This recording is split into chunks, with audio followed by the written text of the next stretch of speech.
Hello everyone, Neha here. So now we have to start chapter 6, the triangle and its properties, exercise 6.5. So let's see now. Before starting it, we have to revise, we have to learn a new concept, that is Pythagoras theorem. Now what is Pythagoras theorem? Pythagoras theorem says it occurs only in right angle triangle. ये हमेशा Pythagoras theorem कहाँ होता है? Right angle triangle में होता है. ठीक है, तो right angle triangle you know one angle is 90 degree, right angle here at C. Okay, two perpendiculars are there, it means BC and AC are the perpendiculars.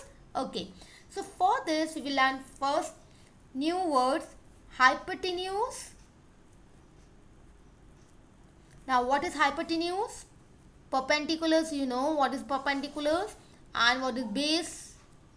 No. So what is hypotenuse? Hypotenuse is आपके right angle triangle में, it means right angle आपका क्या है? सी. सी के सामने जहाँ आपका 90 degree angle बन रहा है उसके सामने वाली साइड देखिए, which is opposite side A B. तो 90 डिग्री के सामने वाली जो साइड होती है दैट इज द हाइपोटेन्यूज, उसे बोलते हैं हम hypotenuse. And this side hypotenuse is the longest largest side. ये जो आपकी सामने वाली साइड होती है 90 डिग्री के सामने वाली, वो हमेशा सबसे बड़ी साइड होती है. Okay, so perpendiculars, you know what are perpendiculars? Perpendicular जो आपका 90 डिग्री बनता है, ये परपेंडिकुलर है आपका, ये परपेंडिकुलर यहाँ है और एक परपेंडिकुलर आपका AC है. Okay, when we apply the right angle triangle Pythagoras theorem in a right angle triangle Pythagoras theorem, जब हम ये क्वेश्चंस में अप्लाई करेंगे तो हम एक इसके परपेंडिकुलर को हम क्या ले लेते हैं? बेस ले लेते हैं. ठीक है, अगर हमारा ये हम यहाँ पाइथागोरस लगा रहे हैं तो ये हमारा हाइपोटेन्यूज हो गया, ये परपेंडिकुलर, और ये दो साइड्स किस साइड पे आ रही है? AC साइड पे आ रही है. तो AC हमारी जो हमारी ये वाली परपेंडिकुलर है, इसे हम मान लेंगे base. Okay, so now what Pythagoras theorem says, क्या बोलती है हमारी पाइथागोरस थ्योरम? ये थ्योरम बोलती है sum of two sides of a triangle. Sum of square of two sides of a triangle. बहुत ध्यान से सुनिएगा. Sum means plus. Sum of squares of two sides of a triangle is always equal to the square of the hypotenuse. वो हमेशा hypotenuse के square के equal होगा. Again मैं बोल रही हूँ, देखिए, यानी कि H square equal to P square plus B square. What does it means? It means आपका जो भी एच स्क्वायर का एच स्क्वायर होगा, एच होगा, एच क्या है यहाँ पे? हाइपोटेन्यूज. हाइपोटेन्यूज क्या है यहाँ पे? हाइपोटेन्यूज यहाँ पे एस पी है और ए बी पे कौन सी साइड है? सी है. तो यानी कि hypotenuse C square square of the hypotenuse is equal to the sum of the two side. Two side यहाँ क्या है? ये तो परपेंडिकुलर, जिसे हमने एक को बेस ले रखा है, ये बेस है हमारी नीचे. ठीक है, तो इसका क्या है सम? इसके ए बी, यानी कि ए स्क्वायर प्लस का बी स्क्वायर. तो हमारा ये क्या कहता है Pythagoras theorem? Square of the hypotenuse is always equal to the square of the sum of other two sides.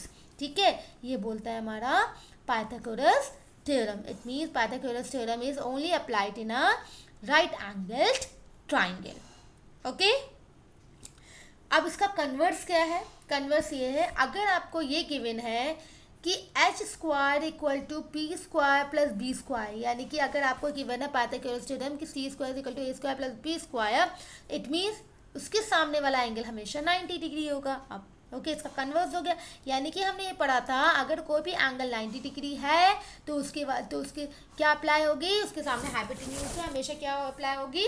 Pythagoras theorem apply होगी. यानी कि H square equal to P square B square plus B square होगा. और अगर आपको H square equal to B square plus B square given है तो हमेशा सामने वाला एंगल राइट एंगल ट्राइंगल होगा. Understood? This is a Pythagoras theorem. ये आपकी क्या कहती है? पाइथागोरस थ्योरम कहती है. तो let's read the statement now. In a right triangle the square of the hypotenuse, right triangle में जो स्क्वायर होता है पाइथागोरस का, हाइपोटेन्यूज का, वो इक्वल होता है In a right triangle, the square of the hypotenuse is equal to the sum of the square of the other two side. Other two side means two perpendicular in which we have taken one base. Okay, ये आपका कहता है Pythagoras theorem. इसका converse क्या बोलता है? Converse कहता है इन अ ट्राइंगल, अगर ट्राइंगल में इफ अगर आपको गिवन है H square is equal to P square plus B square, it means that triangle is right angled triangle. इसका मतलब उसके सामने वाला जो अपोजिट एंगल है अपोजिट वाली साइड पे जो एंगल है वो हम क्या है 90 डिग्री का है, राइट एंगल ट्राइंगल है. तो in a triangle if square of one side is equal to the sum of the square of the other two side, then the angle opposite the first side is a right angle. Understood? Okay, so now we have to start question number 1, which is and based on this concept only, Pythagoras theorem. This exercise is based on that theorem only. ठीक है, लेकिन ज़रूरी नहीं है कि ये exercise है तो आपको पता है कि इस एक्सरसाइज में पाइथागोरस थ्योरम लग रहा है. ये थ्योरम आपको जिस क्वेश्चन में अप्लाइड हो रहा है, जिस एक्सरसाइज में आप किसी भी एक्सरसाइज में अप्लाई कर सकते हैं अगर वहाँ आपको राइट एंगल ट्राइंगल दिख रहा है. ओके, चलिए. PQR is a right angle triangle at P. आपका PQR एक ट्राइंगल है जो राइट एंगल P पे, राइट एंगल P का मतलब है P पे राइट एंगल है 90 डिग्री है. ओके, PQ 10, आपको PQ की गिवन है 10 एंड PR की गिवन है आपको 24. फाइंड QR, आपको QR निकालनी है, एक साइड की गिवन है. तो आपको देख के समझ में आ रहा पाइथागोरस थ्योरम लग सकती है क्योंकि 90 डिग्री है, यहाँ पे राइट एंगल ट्राइंगल है, टू साइड्स के गिवन है. तो राइट एंगल ट्राइंगल में पाइथागोरस थ्योरम क्या बोलती है आपको? पाइथागोरस बोलती है कि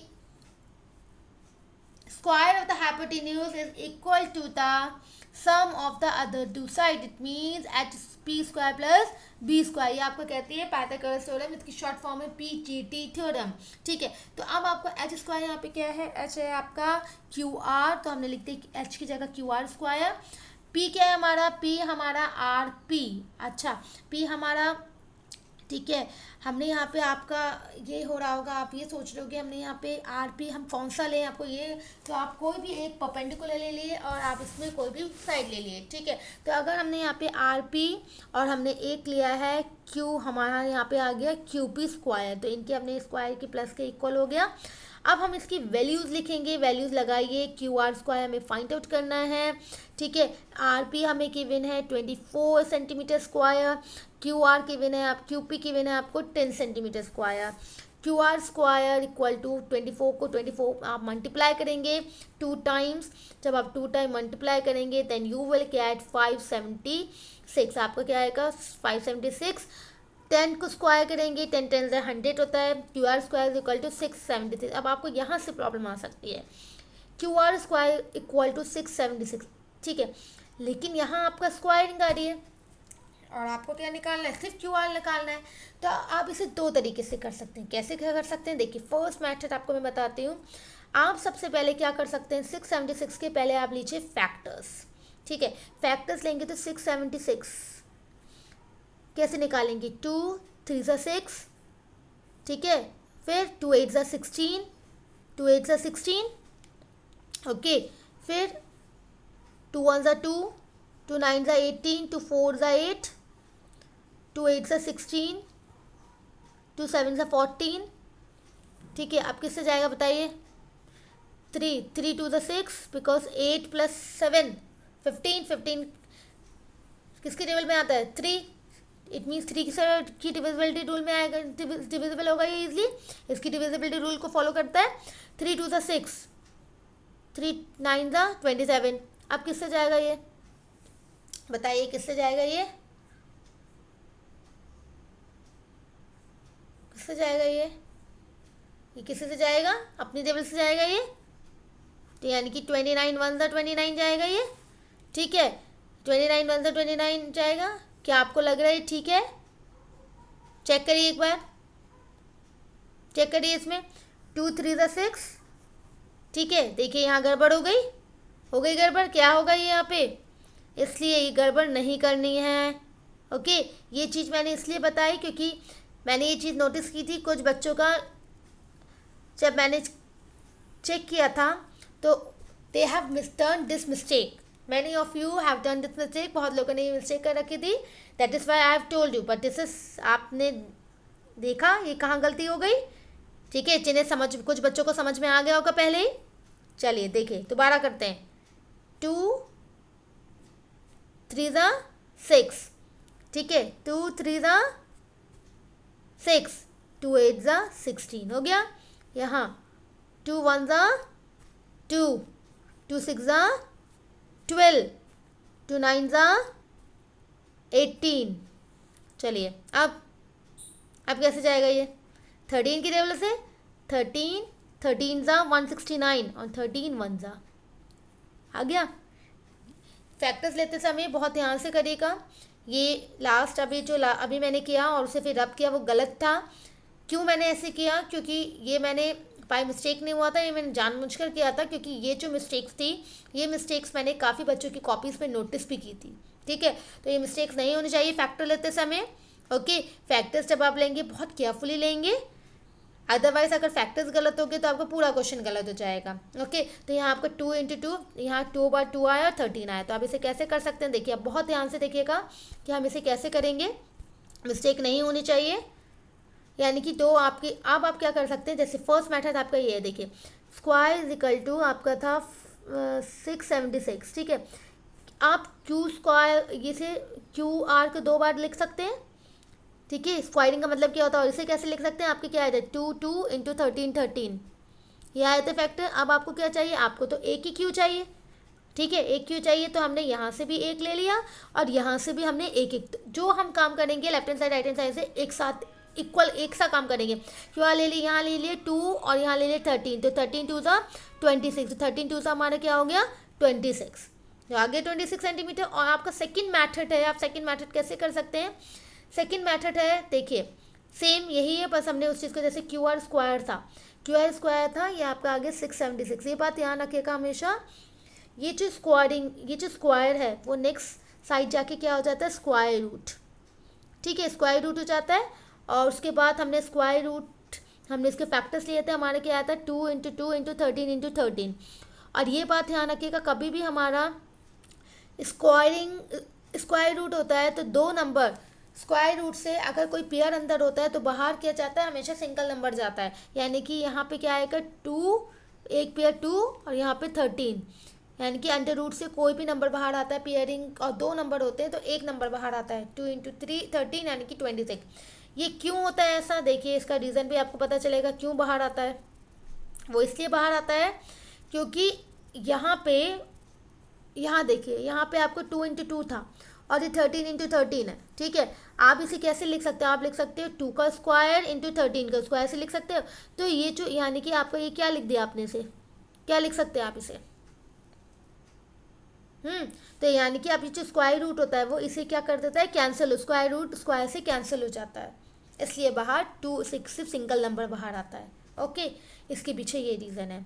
अब यहाँ कैसे किया, ये तरीका भी बता देते हैं. यहाँ कैसे किया हुआ देखिए, जैसे क्यू आर स्क्वायर, मैंने आपको 3 मैथड्स बता दिए, 2 बता दिए, थर्ड वाला बता रही हूँ.